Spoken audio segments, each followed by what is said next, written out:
A few months ago, we had the pleasure of talking with Lance Walheim, citrus expert extraordinaire, author of the book Citrus, A Gardener's and Fruit Lover's Guide. And we covered a lot of topics in that conversation about growing citrus, especially growing citrus in non-citrus environments. For example, USDA zones 4 through 7, where you might have to bring them indoors.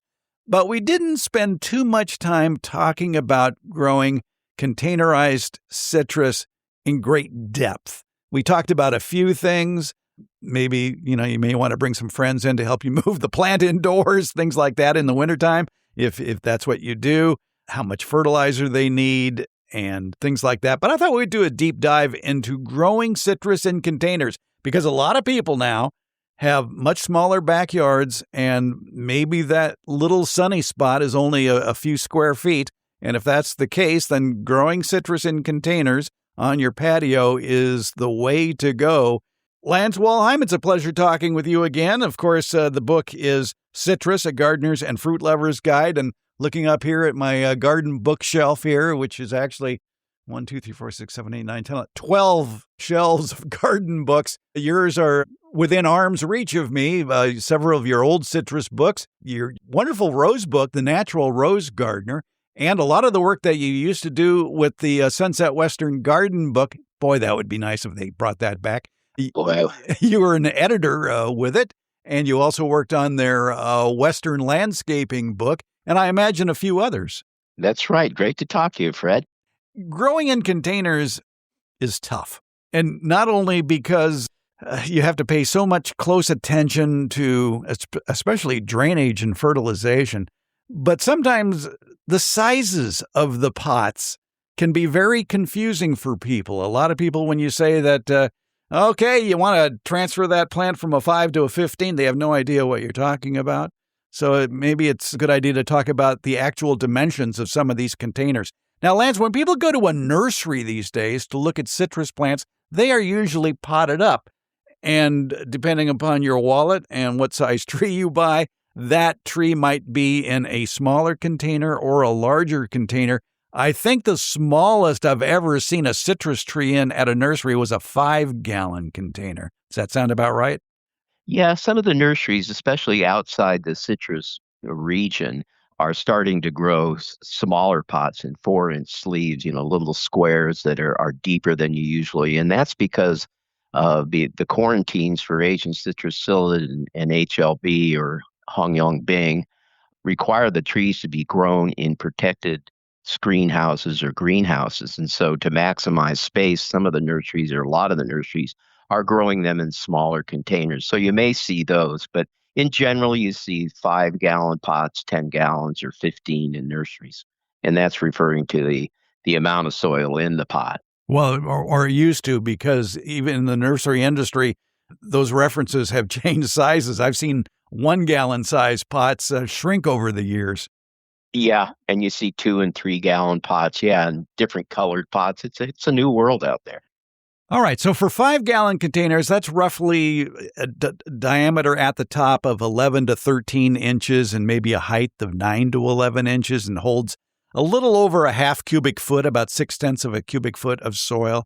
A 10-gallon container is usually 14 to 16 inches across and 12 to 14 inches high and holds about 1.3 cubic feet. And when you go to buy soil at a nursery, it's usually sold in cubic feet as opposed to gallonage.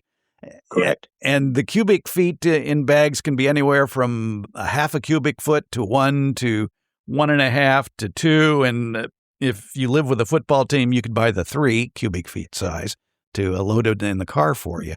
And the 15-gallon container, 16 to 18 inches across and maybe 14 to 18 inches tall. And that can usually hold about 2 cubic feet of soil.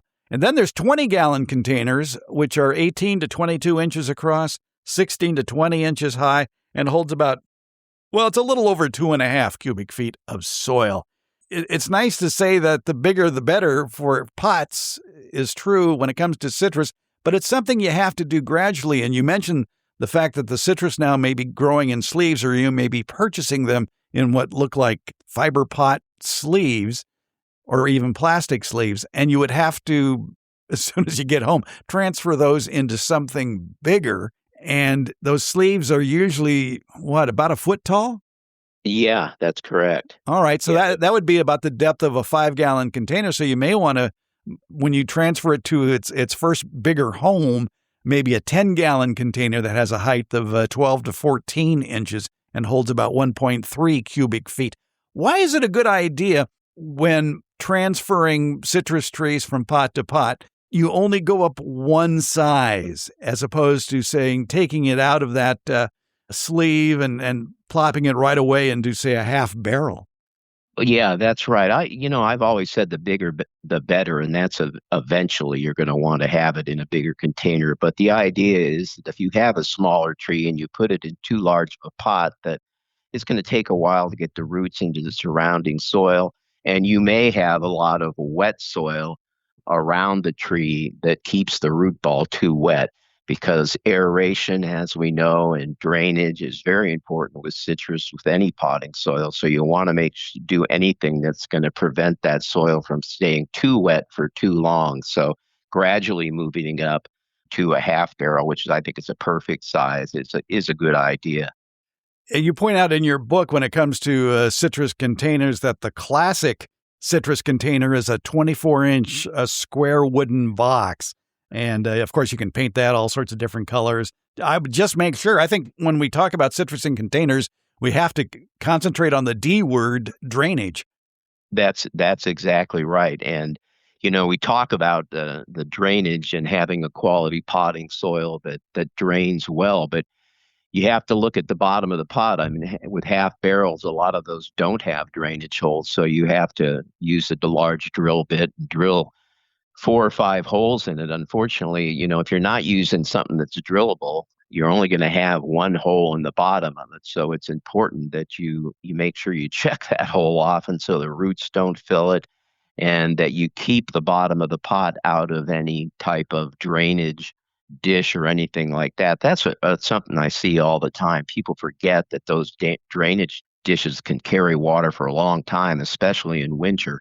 And that can really keep the bottom soil in the container wet, too wet, and cause problems with soil diseases. Drainage is key. And that's why a lot of times, if you take a potting soil, I will amend it a little bit. A lot of people are going to the other disadvantage of a potting soil is that over time, they're organic, so they're going to break down. And over time, you'll see the lip on the root ball will be getting deeper and deeper in the pot.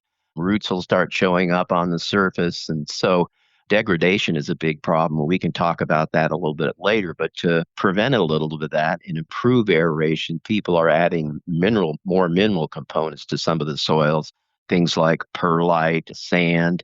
But when you do stuff like that, we can talk about the various aspects of growing in containers, watering, fertilizing, but they're all interrelated. And if you change the texture and the consistency of your soil, add more mineral content, that also means it's probably going to dry out quicker. The nutrients are going to leach faster. So when you do one thing, you make a change here, it could affect how you care for the tree in other areas.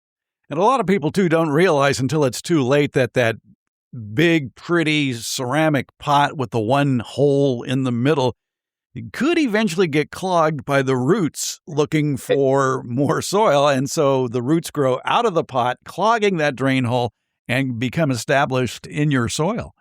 That's exactly right, especially if the pot is sitting on regular soil in the garden. That's why it's a good idea to raise the pot up a little bit so that the bottom of the pot kind of dries out like the rest of the pot. But yeah, I see that over and over again. In the winter, you go into a pot and there'll be water still sitting in the top of the pot, the container, and it's because the bottom is completely clogged with roots. And that's a difficult situation. I mean, you can use a drill to, clear those holes, but eventually it's probably going to happen again. So even when you have a catch container or something, I will usually put stones or bricks in the bottom of that to keep the pot out of there. There's a lot of different considerations you have to take when you're choosing a pot. Mobility, it's the color of the pot, the size, the weight, how good it looks. I mean, the mobility is a big advantage of growing citrus in containers, putting them on wheeled platforms or whatever. But if you live in a cold climate, it makes them easier to protect. If you live in a hot climate, maybe just the opposite. You have to, if you have a dark black pot that absorbs a lot of heat and you live in a warm interior area of arid climate, it's going to get hot. And so you might want to move it out into a shadier place in the hottest part of the day. So that mobility really gives you a lot of advantage. The other advantage to growing in container is it really keeps the tree smaller. So it's easier to control pests. It's better in small spaces, obviously. But when you can control the size, you have less problems if you're dealing with, serious pests like psyllids and the disease that it transmits. Just to clarify, one thing you did say when you talked about putting rocks and bricks in the area, you meant in the soil, not in the pot, because I think we've talked about this before. Anytime you put foreign objects in the bottom of the pot so that if for you economically minded gardeners out there, you think, well, I'll just put some stones or pebbles in the bottom of that pot or styrofoam and not have to buy so much soil. When you do that, you are creating a serious slowdown when it comes to drainage. So those bricks and boards or rocks to support the pot are on the outside of the pot, underneath it, not inside the pot.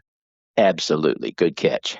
Well, just in case. One answer I have, because I have my citrus in the hottest area of the yard for winter protection. It's along a south-facing fence about 15 feet from the house. So you get reflected heat from the house along with reflected heat from the rock pathway. But they're very happy there, and I don't want to, I couldn't move them if I wanted to. They're in the ground.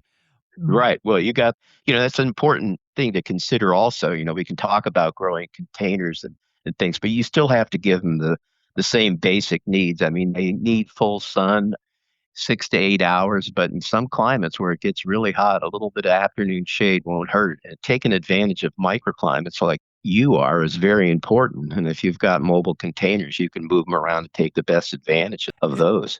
Exactly. I'm going to be looking around. I don't know if I'll be able to find it or not, but I think on a DVD somewhere, back when I was doing segments for the HGTV, and we did one on potting up a citrus tree into a half barrel. And the production company went out and bought me this little roller set to set the half barrel on. And, it went fine until I tried to move the whole unit, the rollers with the barrel full of soil with a tree in it. I moved it about 6 inches and then the whole thing collapsed, because you need a very sturdy set of rollers beneath a half barrel with soil with a tree. And the real good answer is put it on a furniture dolly. Mm-hmm. Yeah, that's, the weight of the container becomes an issue as the tree matures, especially if you are going to move it indoors. And rollers certainly help, and the sturdier, the better. Even the weight of the container, we talk about, always being able to empty those catch basins at the bottom of the pot if you're trying to keep your deck or your patio clean.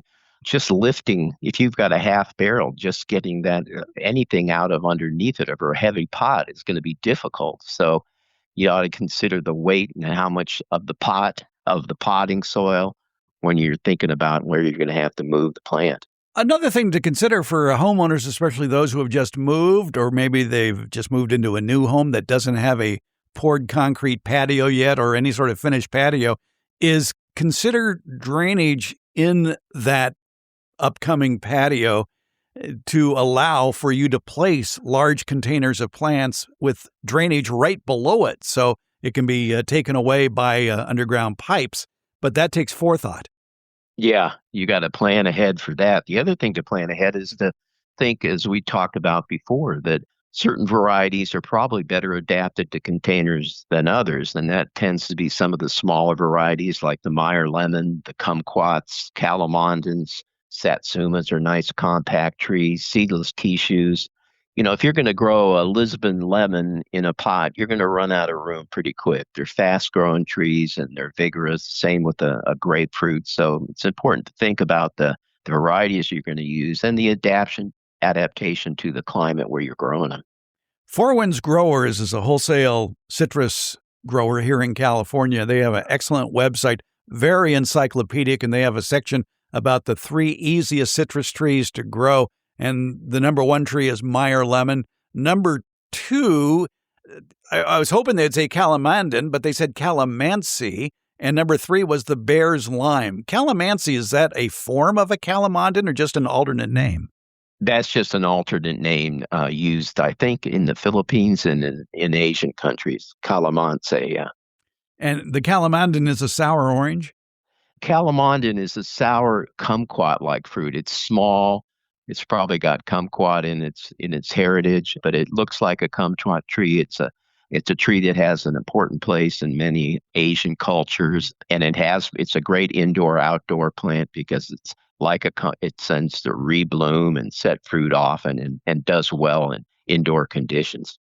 And when it comes to lime trees, they can be very sensitive to cold. The bear's lime, I guess, is the most tolerant of cold weather. But in this case, in the case of limes, cold weather might be anything, below 34 degrees?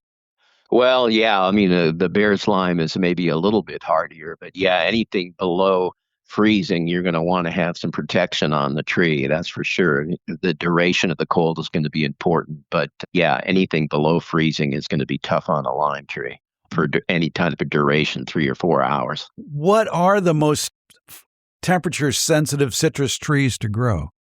Well, lime is certainly one of them. Citron is definitely one of them.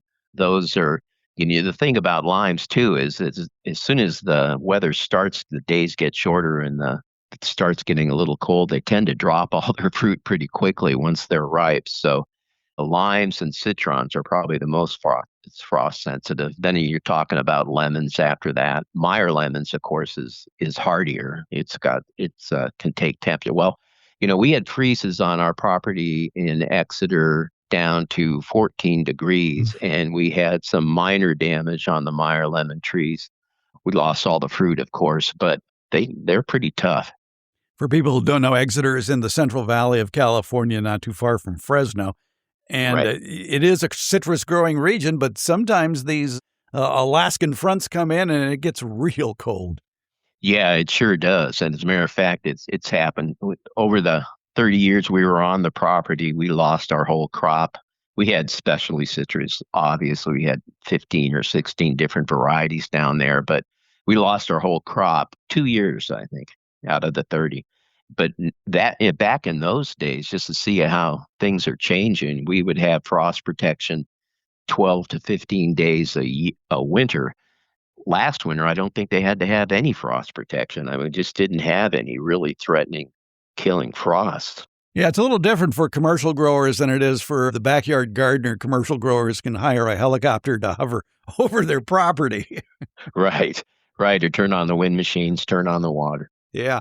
But for the backyard gardener, as far as frost protection goes, it comes back to the old standards of frost cloths and large Christmas tree lights and mulch. Yeah, that's true. And with a smaller container grown tree, that's easier to do. Yeah, speaking of mulch, and this is a good point to bring up too, you talked about how in a really hot area, especially a black plastic pot can get really, really hot on a warm afternoon, up to about, I've seen temperatures in pots, black plastic pots I have, that on a 95-degree day, that interior temperature of the soil could be 120, 130 degrees, which is enough to kill the roots. So one thing to consider is placing that pot inside a larger pot that has a drain hole and then filling the gap between the two pots with mulch or something like that just to sort of insulate it a little bit. Yeah, you can do that with smaller pots. It's a little harder to do with bigger pots. But the other thing you can do is use some type of shading, but put other container pots around the black pot, especially with black plastic. That's what really gets hot. The other thing in really hot climates to think about is that if you have a drip irrigation system, black pipes, the water can get very hot. So you have to be careful with that, or you're going to kill roots when you turn it on if it's too hot. So be careful where your pipes are. And wrap those in something or keep them covered. Shaded. Yeah. Yeah. That's very true. All right. So, can most citrus be contained, if you will, in a container by pruning? Yes, certainly can. I mean, like I said, some of the vigorous types, the lemons, it's going to be more difficult because they're just so vigorous. And you have, even in the ground, we have to keep them pruned. But you can do it. You can do it. The long history of growing citrus in pots and orangeries in Europe and things, they've done it for many, many years. And, long term, like I talked about, your soil is going to degrade. It's going to sink. You're going to have to, after 5 or 6 years, you're going to have to look at that. It becomes more difficult to water as it gets root bound. So I have done some root pruning on container trees. And what you basically do is pull it out of the pot and shave a little bit of the outside of the roots off and then replenish with fresh soil and put it back in the pot. It can be difficult with a large tree, but I saw a video on Four Winds, I think, YouTube channel where they were not really doing the same type of root pruning, but pulling the old citrus tree out of the pot and really roughing up and removing a lot of the soil from the root ball and then repotting it again. Now, that can be a traumatic thing. You have to be careful with it because citrus don't like to be disturbed like that too much, but it can really rejuvenate a tree, of course, and that goes along with proper watering and proper fertilizing. Being that it's an evergreen tree, how does the backyard gardener determine what is the dormant season? That would probably be the least stressful on doing something like that to a citrus tree. Yeah, you'd want to do it in the winter, not in hot temperatures, and you might accompany it with some light pruning at the top of the tree. But in the answer to your other question, you certainly, since citrus are smaller in the containers, they're going to be easier to prune. The same rules kind of apply. You want to make sure the center of the tree is open so that you can get any sprays if you need to, and you can get the air circulation in there, cutting back any crisscrossing branches, removing any really vigorous shoots or cutting them back will help keep the tree small and also make it easier to maintain. Also, on the subject of pots, I'd like to bring up the subject of fabric pots because in my tests here, fabric pots tend to stay a lot cooler than plastic pots as far as the hot summer temperatures go in the soil. And other than the fact they don't look very nice, but it's better for the tree if you have it in a fabric pot. Now, bringing a fabric pot indoors may be more or less difficult because a lot of fabric pots, like smart pots, have handles on them that one or two people could easily move it inside. Right. Well, you get that, you get it's also like a clay pot, which of course is heavier, but you get a little evaporation and aeration from the side of the pots. Do you find that you have to water those more frequently than you might in some other containers or? Not necessarily. For one thing, fabric pots, like a smart pot, has millions of micropores that allow for better transfer of air and water. So there are no Right. drainage issues as far as that goes. And the root system sort of self-prunes because when it hits that micropore air layer at the surface of the pot, it tends to just turn around and go back. Uh-huh. Well, that's good. That sounds great. My biggest complaint about using fabric pots is, well, they look kind of funky, Yeah. but they work great. Yeah. I'll have to give those a try. We've got a lot of trees that you can choose from when it comes from growing citrus. And you've mentioned this before in the past that for those that live in colder zones like USDA zones 4 through 7, and you're just starting off in the world of growing citrus, probably the Meyer lemon might be the best bet. Yeah, that would be the best bet for standard citrus. You're going to have probably the best luck with more acidic varieties like the limes, like the kumquats, like Meyer lemons. Kumquats are also very hardy trees. There are also a lot of oddball citrus relatives that are extremely hardy, down to, say, around 15 that people are growing in colder climates outdoors. A yuzu is another one that's very hardy. It's native to mountain areas. And if you're not familiar with that, it's becoming very popular in a lot of different cuisines and used to make ponzu sauce. It's a very thorny tree, fast growing, but interesting fruit. And for USDA zones 4 through 7, obviously you'll be bringing it indoors for the winter. And I imagine you'd want to do that before the first hard freeze. Yeah, no, you'd want to do it before. Yeah, you want to do it before. You can watch the weather when the temperatures are starting to get into the 30s. That's when you got to start worrying about it and maybe transition it indoors.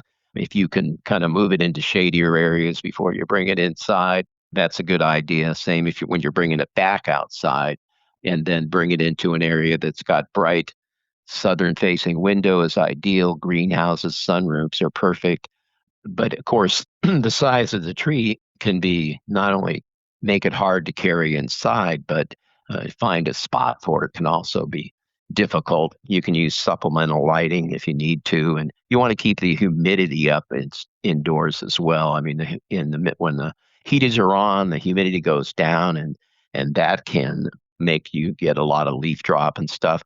Basically, if you bring a Meyer lemon indoors, a lot of times it's going to lose most of its leaves, which can be upsetting. But right after that, it's going to go into probably a bloom cycle. So you get a nice bloom, and then it'll start growing some more foliage. So be patient. It's not easy, but you can do it. And I would think, too, especially if you're moving it into a greenhouse, not so much indoors, although it's possible that there could be pests that come inside, like whiteflies. Yeah, whiteflies are definitely a serious pest. I think the other one is scale. We can really, that's a problem. So it's a good idea if you're going to, treat the trees before you bring them in with something like a spinosad or a neem oil or something like that, and get rid of the pests before you go indoors. That'll certainly help. Yeah, and be sure to follow any directions if you are applying an oil like a neem oil, because some oils can be very harmful to a tree if the temperatures are in the upper 80s or 90s. Yeah, that's right. I find, talking to people that a lot of people do have trouble with neem, and because they don't realize it's an oil, I think they have better luck when they're, depending on the pest, it's got to be labeled for the pest, but the spinosis, I think they have better luck. But when you're dealing with scale, the oils are one of the best control measures. Talk a bit more about this transition of moving the plant from the outdoors to the indoors. And how long of a process is it? Well, I think it's best if you start it over a period of a couple weeks, when the temperatures start getting down. There's some practical disadvantages of having to do that to move it. But some people, and me included, will bring the tree indoors, leave it indoors for a portion of time, then bring it back out, back and forth for a week or 10 days.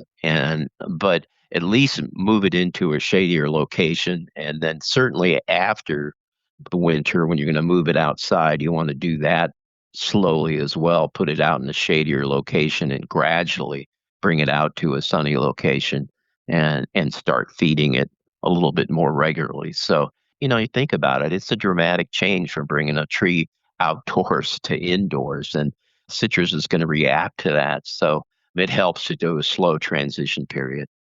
Are there good light systems indoors for a citrus tree? There are good light systems. I mean, most nurseries now carry some great supplemental lighting. The low voltage type of, LEDs? yeah, there you go. And, you have to, the Four Winds, they have some requirements for how much lighting it needs and how it should be on 8 to 12 hours. But, the question is, where exactly are you going to do that in the garage? I know people are very successful with it. So they just do a little homework about, what they've got and what they're cool, they're not hot, and, do a little research on your lighting and get the right ones. You talked a little bit about root pruning and refreshing the soil, and we should talk about the best potting soil mix for citrus, and that's really dealer's choice, because what you're looking for is just something with good drainage. That's it. As long as you've got good drainage in the bottom of the pot too. I mean, I've done everything from mix my own soil, use commercial potting soils, or amend a commercial potting soil. A lot of people are going towards a little bit more mineral type of potting soil with, more perlite or more sand. But like I said, Four Winds, they recommend a 5-1-1 potting soil, which is you see a lot of people talking about online, which is 5 parts ground bark, which is less than a ½ inch diameter, so smally ground bark. It's usually pine or cedars, or pine or fir is what you can find, but it may be tough in some areas to find. Then 1 part perlite and 1 part potting soil. Now, if you, that kind of a soil is gonna dry out quicker, and it's probably not going to hold as much nutrients as another soil. So you have to make some changes in that. There's a U.S. citrus nursery, which is in Texas. They can't ship to any other citrus states, but they have some interesting soils, and they have a guide to potting soils, which is pretty in deep, but you can see how far people are willing to go to get the perfect potting soil and the perfect fertilizer. Personally, I think you're right. The big thing is the drainage. As long as you've got good drainage, it doesn't hurt to add a little bit of mineral to it. But if you add too much or the wrong stuff, you're going to create more weight, and it's going to have to be watered more often. Yeah, and some of that good stuff can be hazardous to your back. And I'm thinking of That's pumice. true. Yeah, that's exactly right. A lot of people, prefer, we're talking about fertilizers, and the fertilizers are very important. And a lot of the potting soils you buy, I mean, if you learn to read the potting soil labels, you can find out what the quality is. Is it buffered for the pH? What are the ingredients? Are there any nutrients in it? Is there any perlite in it? These are things you need to know, because you're going to have to supplement whatever's not in there. I would think people would be confused too if they are transitioning citrus trees throughout the year from indoors to outdoors, or outdoors to indoors, about, okay, which soil do I use? Do I use an indoor potting mix, or do I use an outdoor potting mix? And I think outdoor potting mix probably has better drainage. Yeah, it just depends on exactly what's in it. Some of them have compost. I bet a lot of people, in order to save a little money, may say, hey, I got plenty of soil in my backyard for these containers. I'll just use that when I want to plant a citrus in a container. What is the downsides of using your own soil? Yeah, it's not a good idea. You're going to get pathogens in the soil that are going to possibly cause you root diseases. And plus, the drainage is not going to be what you want. Depending on what kind of soil you have, it'll really impair the drainage. So it's not a good idea. It's something you really should never do. And it's damn heavy. Yeah, yeah, exactly. If you have to move the container full of a pot, we know. I mean, just fill a 5 gallon or 15 gallon pot of your garden soil and see how much of that weighs. Really, what the key thing is that you start off with the right fertilizer to begin with, and that you have the drainage. Once you get into nutrient problems with citrus, it can be difficult to correct them. So it's important to realize that a lot of that stuff is not in the potting soil, and that because potting soils are going to need more frequent watering, the nutrients are going to be leached out. So you have to supplement those consistently.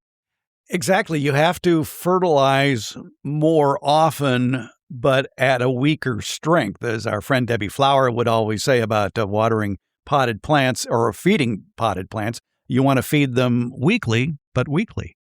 That's right. I mean, more consistent fertilizing is really important. And if you are going to fertilize that often, you should dilute the fertilizer a little more.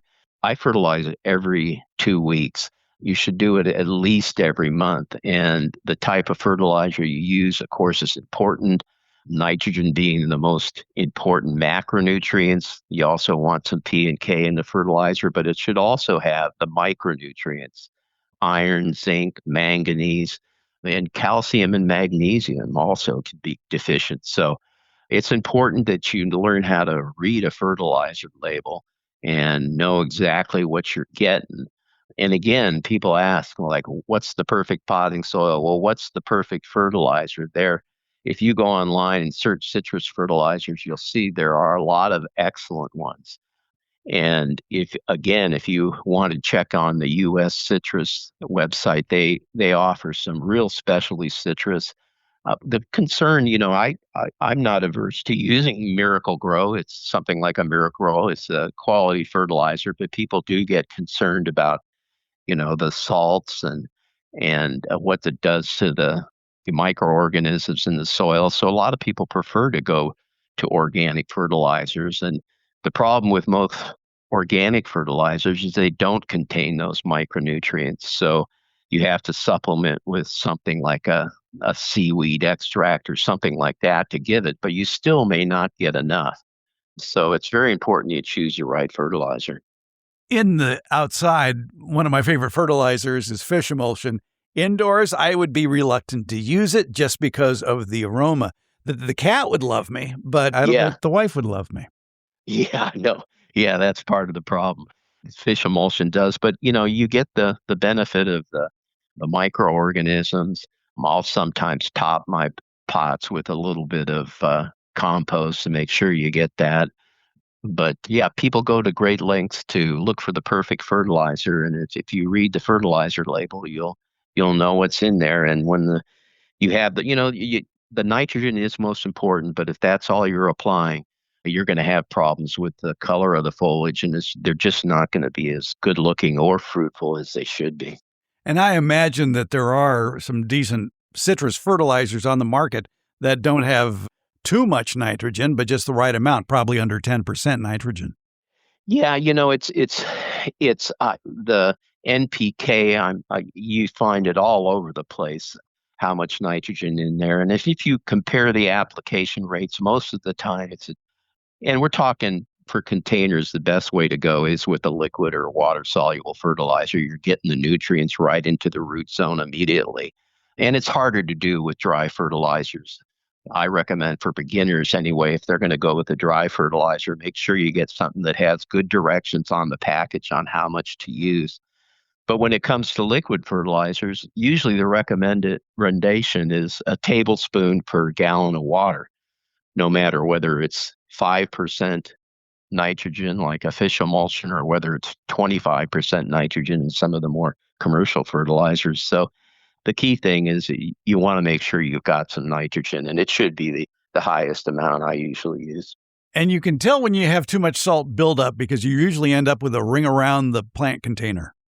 That's right. And I recommend that you every month or two that you really give the plant a good leaching to get those salts out of there. The tree's going to tell you if you're having any problems. It's just how fast will you be able to correct those problems if you haven't been doing it right. But yeah, leaching to get those salts out is a good idea. And leaching is simply running water slowly through the entire pot until you see it all coming out the bottom. That's correct, and doing it a couple times. And with a root bound citrus tree, a tree that's been in the pot for a long time, watering can be, very difficult, and especially with a root ball that is partially dried out and separates from the side of the pot. You're going to have to go by a couple times with a hose to really wet that root ball, and it's key that you get the whole thing wet and a couple passes with a hose is usually the best way to do it. Of course, you mentioned by having the pot raised on bricks or boards allows for easier drainage and tends to keep the drain holes unclogged. What about the size of the holes? We didn't really talk about if you're going to be drilling holes in, say, a half barrel in the bottom. What size should those holes be and how many should there be? Well, if you've got a barrel, I'd say you use let me think about that, a fairly big size drill. The biggest you can fit in your drill, I think, is going to be, you don't want them. I'd say maybe a half-inch drill, and on a half in a barrel, I'd say you need 4 or 5 at least. Mm-hmm. And I wouldn't hesitate to even put a couple on the side. Some of the plastic pots you can get, you can drill them on the side. Half-inch drill. You can buy wood boring drill bits too that are perfect for it, and they usually sell them in a 6-pack, and they come in various sizes, usually from 1/8 of an inch up to 1 inch or even an inch and a half. And yeah, a half inch to 3/4 of an inch sounds good. Yeah, that's what I'd say. That makes sense. The more, the better. Exactly. I like the idea of the hole in the side of the pot too, because if you're thinking ahead and you want to water those containers with a drip irrigation system, you can snake a 1/4 inch line through that side hole up to the top and then have your drip system on top. Perfect. A drip system hooked to a timer is a convenient way to certainly take care of the trees while you're going on vacation or whatever. But my caution, people that you still have to, if on a normal watering basis, with the weather changing and depending on where you live, you still have to adjust your watering practices. Just putting a drip irrigation system in on a timer and time it and just forgetting about it is not a good way to go. You have to maintain it, and you have to make sure that you're doing a good job of wetting the root ball, and that any micro sprinklers you have aren't, constantly hitting the trunk. That can cause different types of trunk diseases. They are convenient, but you got to take care of them, and you got to make sure you're using them right. Exactly. In a container situation, it's much like in a raised bed situation where you have easy draining soil. That water footprint as it drips out of a 1 gallon emitter in a drip system is going to be a very narrow cylinder. It might only be 6 inches or 8 inches wide. So you need more emitters throughout that entire pot in order to cover all those little cylinders. So you do get a thorough watering of the entire root ball.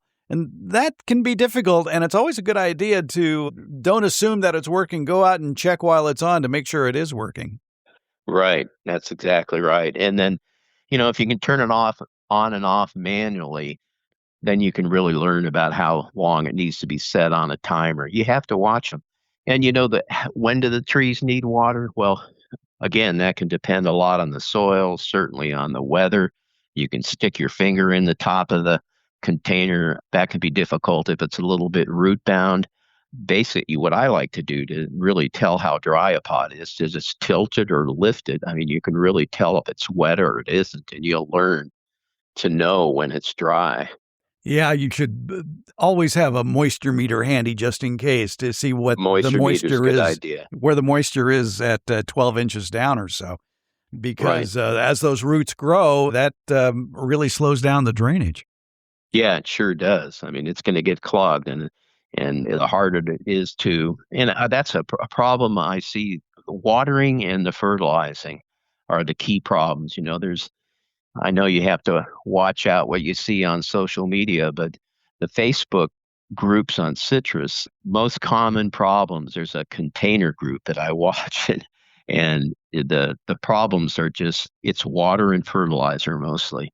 Not the right fertilizer, too much or too little water. So those are things you got to pay attention to, and anybody who has any experience with growing plants in containers knows that. And just like mulch is a good idea for your outdoor garden, mulch works great in a container too on the top of the soil to help preserve some of that soil moisture, or at least slow it Yeah, down. yeah, you sure can. I mean, you can put wood chips on the top of it, bark chips, and a little bit of maybe compost, just to let that, keep the roots covered a little bit better. But again, don't let the mulch, don't pile it up against the trunk of the tree. Yeah, no, you should be a very thin layer. Is there anything else that we missed here? The only thing I can think of is whenever we talk about citrus, we got to mention the Asian citrus psyllid and how gardeners should be on the lookout, be aware of the various quarantines and things because it's serious business. How many states is the Asian citrus psyllid in now? Well, it's in all the citrus states. So what's that? I mean, you go across through California, Arizona, Texas, Louisiana, Alabama, I mean, all the way up to South Carolina. So I don't know, it's 10, 11 states. I'm not sure I haven't counted them. It's just about everywhere.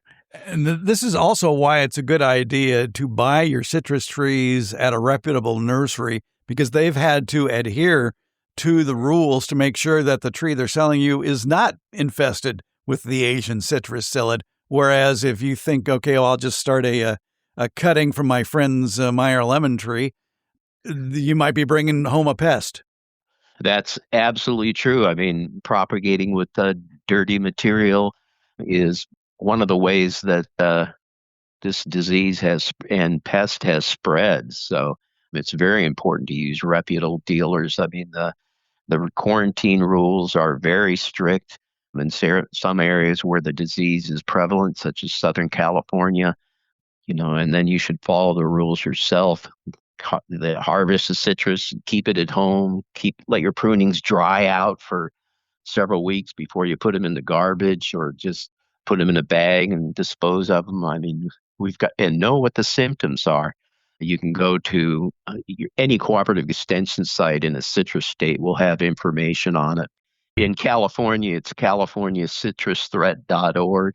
And then nationally, if you want to go to the USDA APHIS site, APHIS, is the Animal and Plant Health Inspection Service. They have a state-by-state breakdown on the quarantines and the situation in each state. One clue for people if they're looking for a dwarf growing citrus tree that will be happy in a container is look for the rootstock. Unfortunately, a lot of times there is no rootstock tag on a citrus that might be for sale in a nursery, but I guess one of the dwarfing rootstocks you may want to consider is flying dragon. Yeah, that's right. Flying dragon trifoliate orange. And unfortunately, it's not widely available. It's especially in the citrus growing states, as they're called. If you live in a cold climate where there's no commercially grown citrus, you can get them through the mail at several nurseries. And it keeps the trees down to about 5 to 6 feet, and it's really the only true dwarfing citrus rootstock. So it's perfect for a container if you can find it.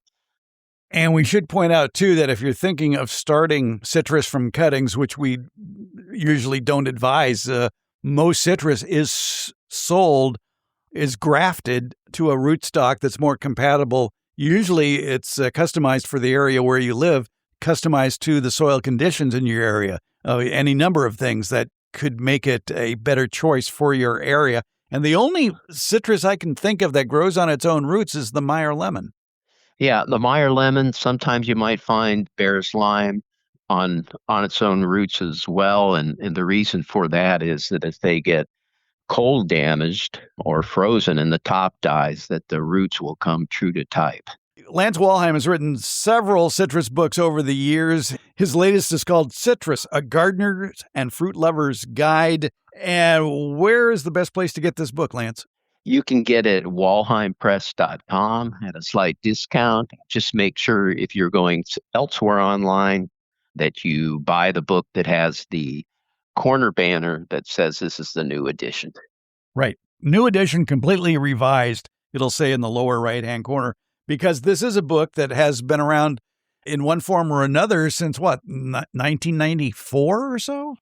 Yeah, this book is 30 years old. I can't believe it. And then, of course, I have done, the other ones. People get mixed up with what book we're talking about. But all the others are pretty much out of print and have been for a while. But surprising things happen in the publishing industry. When you revise a book, all of a sudden, all the used copies of the old edition start showing up on Amazon and other sites. So it can be a little bit confusing.